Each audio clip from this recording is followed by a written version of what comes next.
Hello everyone and welcome to my channel. My name is Kalica and today we're going to be covering some mildly spicy revenge.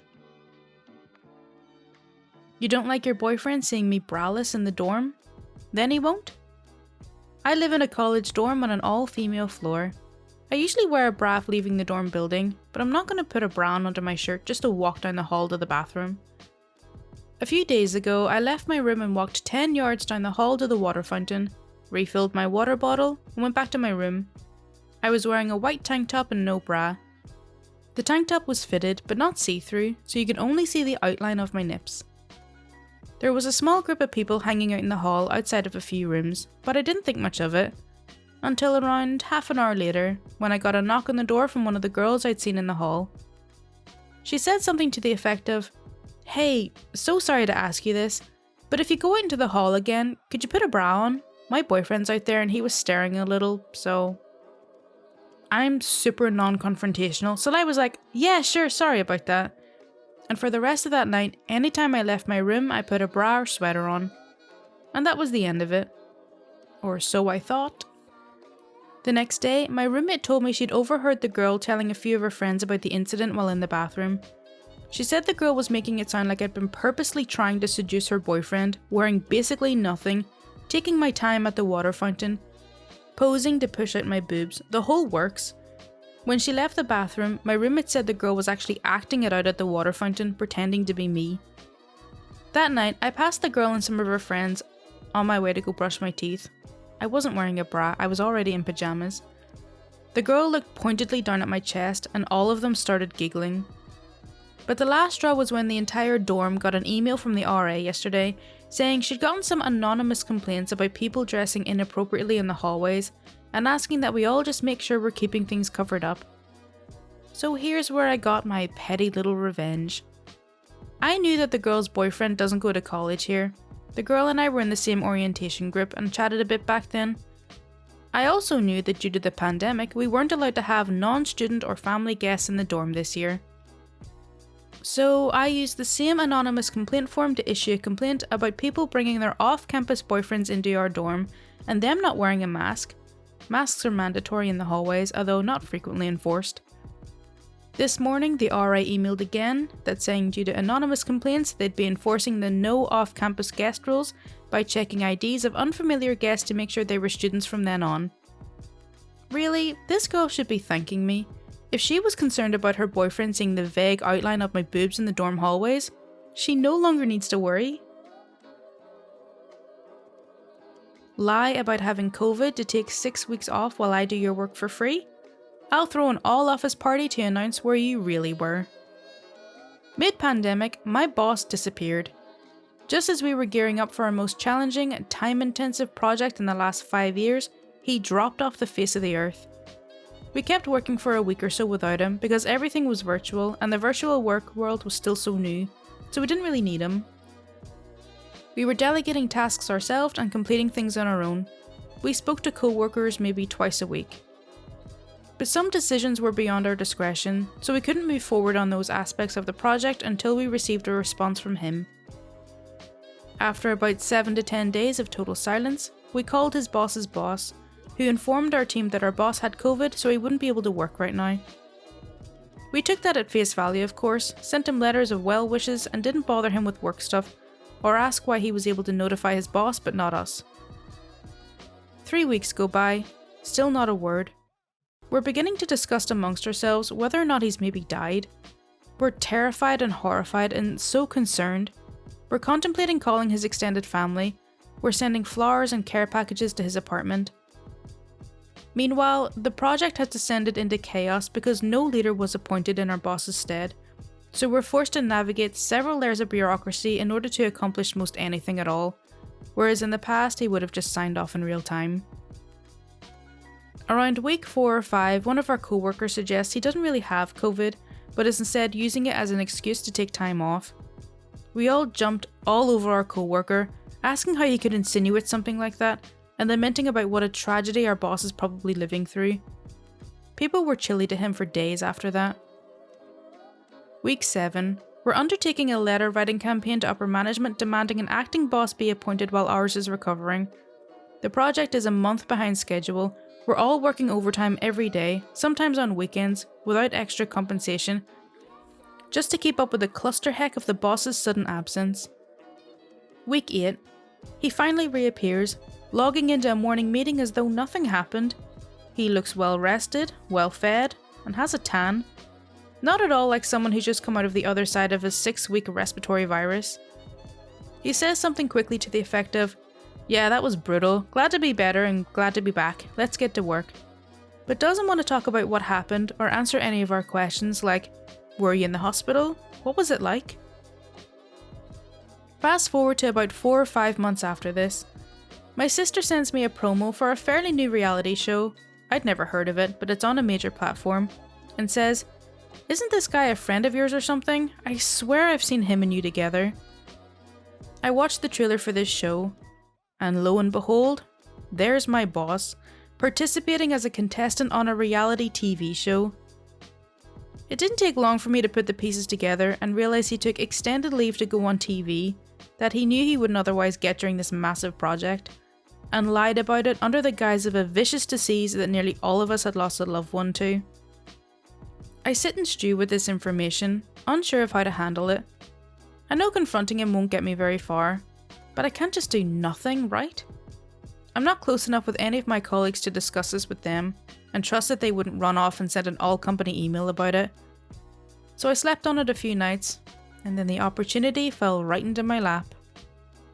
I got an email from corporate encouraging teams still working remotely to plan virtual social functions to keep a collegial culture going and to stay in touch.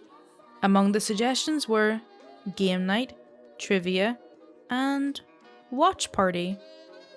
With the premiere of the show only a couple of weeks away, I got busy telling everyone how I'd been meaning to get into this show and it's so enticing and exciting, basically laying the groundwork to guilt them into coming to an impromptu virtual watch party off hours. I offered to get special shirts made up and send them to each person's house, whatever I had to do to get the attention of corporate. Finally, I sent an evite to all of my boss's bosses, and any other members of corporate I could justify inviting without making a total ass of myself.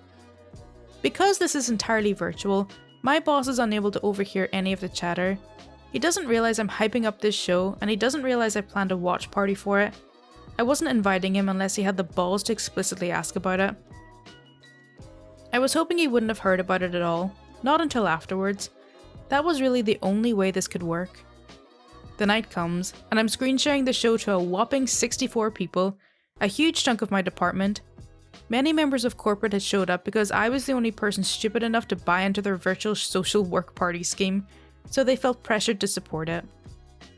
I was holding my breath, hoping this would go my way, bracing myself for some kind of curveball. But there wasn't even that dramatic of a build-up. Right at the outset, they introduced the premise, which included the contestants being in a COVID-safe bubble in an exotic location, and gave a brief overview of each contestant. As my boss was introduced, right down to what he did for work, I could see people register delight and surprise, then go blank, just before sliding into confusion and rage. The chat took a drastic turn from "oh my goodness" and "I knew him when," and all sorts of pithy jokes to a brave member of my team. Or perhaps one just pushed a tad too far by all the extra hours he pulled in the douche's absence, sent the message, "Wait, when was this filmed?" My audience dropped from 64 to 58 to mid-30s, and by the time the episode was over, it was just me and the other 15 core members of the team. One asked if I'd already known, but some members of the team are very close to the boss, so all I said was, "Well, I definitely do now," and wrapped up the call pretty quickly after that. Perhaps one of the best bonuses is that you could already tell from episode 1 that the character arc the show assigned to our boss was the bumbling idiot.